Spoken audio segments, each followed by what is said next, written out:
Gentlemen, first of all, I would like to thank you, all of you, and especially the Associazione Italiana Corporate and Investment Banking, for giving me this opportunity to be here with you today. And it gives me also great pleasure to be here in Italy, one of our closest neighboring countries in the Mediterranean basin and our first trading partner. Egypt and Italy have long-standing traditional relations and strong diplomatic ties. This reflects in the trade figures between the two countries, which are nearly heading to 4 billion euros, taking into consideration that the trade volume regarding the non-petroleum was 3 billion euros in 2007. But still, the trade volume doesn't reflect neither the ambitions of our respective governments nor the potential that the two countries possesses. Without translation? Apparently we understand. Okay, great. Okay. Egypt has exerted great efforts during the recent years in order to integrate into the global economy and to improve the investment climate and create the environment that attracts Egypt, Arab and foreign investments and capitals necessary to establish investment projects. The goal is to attract and maximize the return from these investments, especially in labor-intensive projects that achieve highly added value to national economy. Egypt has experienced strong economic growth since 2004, making it one of the Middle East's fastest growing economies. This strong growth has been the result of strong non-oil export growth, resurging tourism and better investment climate. Economic reform in Egypt helped to achieve high growth rate over the past 3 years, amounting 7% for investments in Egypt, increased from 2.1 billion US dollars in 2003 and 2004 to 13.2 in 2008. The current increase in the foreign investment was coincided with a balanced sectorial distribution of investments to all productive and service sectors.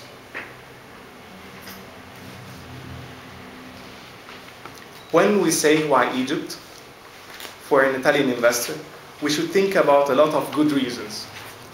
First, the Egyptian economy is increasing and deregulated.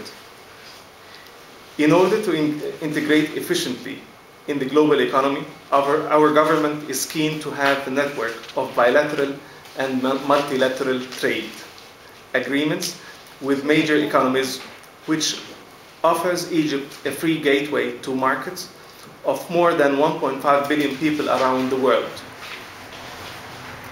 For example, the EU Partnership Agreement trade provisions stipulate that Egypt liberalize trade and tariff barriers over 15 years to allow entry of European industrial products, and EU let in Egypt industrial products with no tariff codes.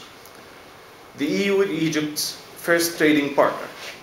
In 2007, the EU accounted for nearly 34% of Egyptian imports and 33% of Egyptian exports, with the balance of trade still in the EU's favor. Among EU member states, Italy is Egypt's largest trading partner, and it is actually the second all over the world after the US. So is Italy really it's our main partner in the EU. The QIZ, which is the Qualified Industrial Zones, allow goods produced in Egypt with Israel inputs to access the US market duty-free versus 32% custom duties for the other countries. So that's why maybe in the last few years, too many Turkish companies were seeking to invest in Egypt, and they started in Burj Al Arab. Actually, they made an Turkish industrial zone in the fields of textiles, especially. They were heading Egypt so as to complete the manufacturing cycle there, and so as to be able to export to the US without tariff barriers. Taking into consideration that due to this cycle, they will be able to compete with Chinese and the Indian products there. The GAFTA, which is the Great Arab Free Trade Area, the recommended percentage of origin is at least 40%. So let's say an Italian company who could start manufacturing a certain product here, it could complete this, the manufacturing cycle in Egypt so as to reach 40% from the price value of this product. So it will be able to export this product to 22 Arab countries without any kind of tariffs. Okay.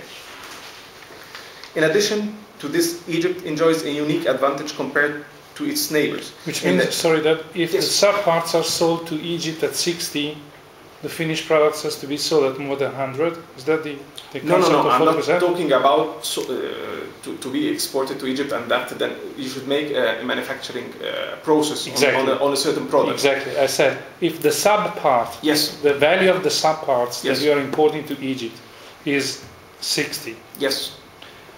You should complete the 40%. You should have 40 in Egypt and then sell from Egypt without any custom duties. Okay, to 22 Arab countries. In addition to this, Egypt enjoys a unique advantage compared to its neighbors in the area of free access to many African markets as a member of the Common Market of Eastern and Southern Africa, the COMESA. The population there is 380 million persons.